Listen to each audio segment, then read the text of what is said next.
तो ये thought process हमारे अंदर अच्छे से क्यों नहीं आई? क्योंकि इस प्रकार से हम कभी बैठने की कोशिश ही नहीं करते। अगर इस प्रकार से बैठने की हमने कोशिश की होती तो आज हमको ये कहना नहीं पड़ता कि गुना में ये दूसरी बार इस प्रकार का सम्मेलन रखा गया। 1952 से गुना जिले का अस्तित्व है, तो 52 से अभी तक कितने वर्ष हुए होते विकास के क्रम में? लगभग अगर हम कुछ दिनों के बाद ही इस प्रकार के कार्यक्रम करते तो 20वां, 25वां या 30वां या 50वां सम्मेलन है। इस प्रकार की प्रक्रियाएं हमें और आगे भी बढ़ाना है। और समाज में जो एक रफ व्यवहार है, रूखा व्यवहार है, अवैध का व्यवहार है, गैर भाईचारे का व्यवहार है, गैर मित्रता का व्यवहार है, उसको हमें खत्म करते हुए आपस में जुड़ते हुए एक ऐसा संदेश मानव समाज को कि हम सभी से मित्रता का व्यवहार करते हैं, रखते हैं और ऐसा ही व्यवहार करेंगे। आपके इस सहयोग और व्यवहार के कारण आज हमारे साथ, जैसे कि हमारे संचालक जी ने बताया, हमारे आयोजक जी ने बताया कि आपके स्वागत के लिए सेवा भारती के द्वारा आपको चाय और बिस्किट का स्वागत आपके स्वागत में क्यों किया है कि आपकी एकता उन्होंने देखी कि ये लोग वास्तव में ही एकता का संदेश समाज को देना चाहते हैं, विकारों को दूर करना चाहते हैं, दिलों के बंधनों को तोड़ना चाहते हैं, जो गांठें बंधी हुई हैं उन गांठों को खोलना चाहते हैं। तो सब कुछ आपको मित्रता के साथ प्राप्त होगा।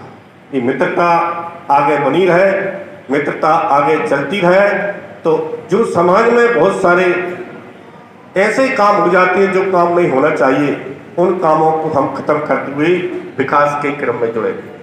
और ये एक पीढ़ी इसको प्रारंभ करती है तो दूसरी पीढ़ी में इसका स्वतः ही ट्रांसफर होता चला जाता है। इसे कहते हैं संस्कार, इसे कहते हैं कुल, और कुल से उसने क्या सीखा, उसे कहते हैं कि परिवार का वातावरण क्या है, समाज का वातावरण क्या है, उससे बच्चे सीखकर आगे जाते हैं। ये संदेश हमें दूसरी पीढ़ी में पहुंचाना है। अगर वर्तमान में ये संदेश नहीं दिया तो स्थिति ऐसी हो जाएगी कि पास में बैठे हुए हमारे व्यक्ति के बारे में हमको कोई जानकारी नहीं होती है और पास में रह रहे हुए पड़ोस के हमारे पड़ोसी के बारे में हमें कोई जानकारी नहीं होती।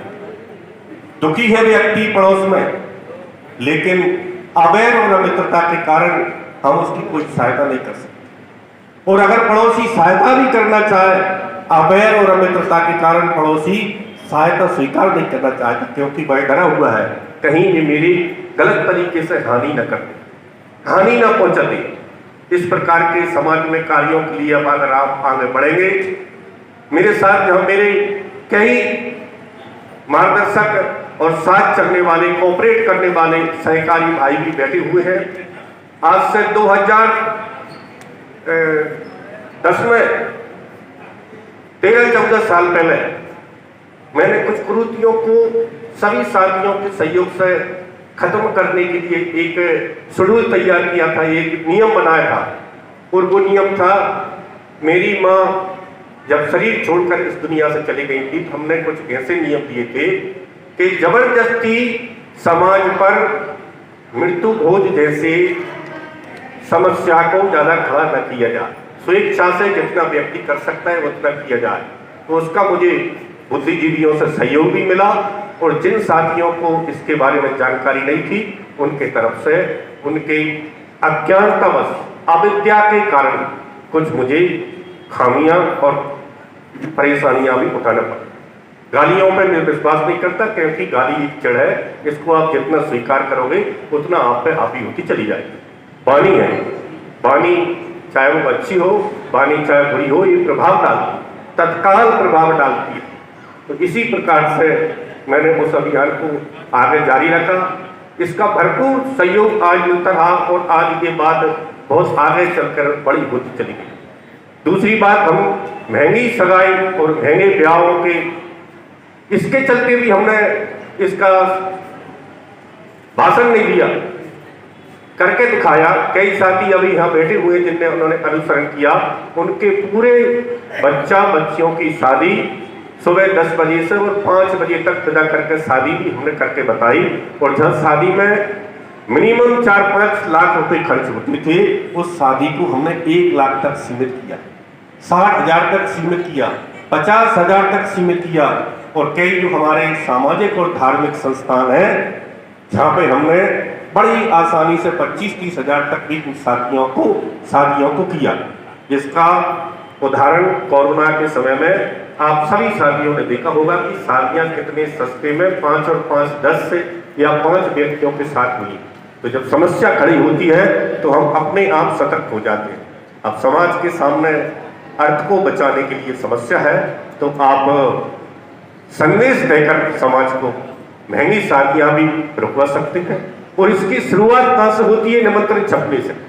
हम बड़ा से बड़ा निमंत्रण देखते हैं कि 15, 20, 25, 35, 40 रुपए का निमंत्रण हमको मिलना चाहिए और निमंत्रण अच्छे से सजाना चाहिए, क्योंकि इससे मेरी इज्जत बढ़ेगी, इससे मेरी नाक बनेगी। इस प्रकार के निमंत्रण और फिजूल खर्ची से भी हमको बचना। गुना में अभी पिछले दिनों में एक समाज इसका अनुसरण कर चुकी है कि अब डिजिटल इंफॉर्मेशन टेक्नोलॉजी इंफॉर्मेशन का जमाना है। अब हमें महंगे निमंत्रण की बजाय डिजिटल आमंत्रण छपवाना होगा और डिजिटल के माध्यम से ही इसको चलाना होगा। तो हम भी इसका अनुसरण कर सकते हैं और मुद्रा का सही जगह से उपयोग कर सकते हैं। और इस प्रकार के शादी समारोह में हम धीरे धीरे, क्योंकि अभी दूसरी साल है, इस साल भी हमने प्रयास किया था लेकिन हम सफल नहीं हो पाए। अगली साल से अगर प्रयास रहा तो इसी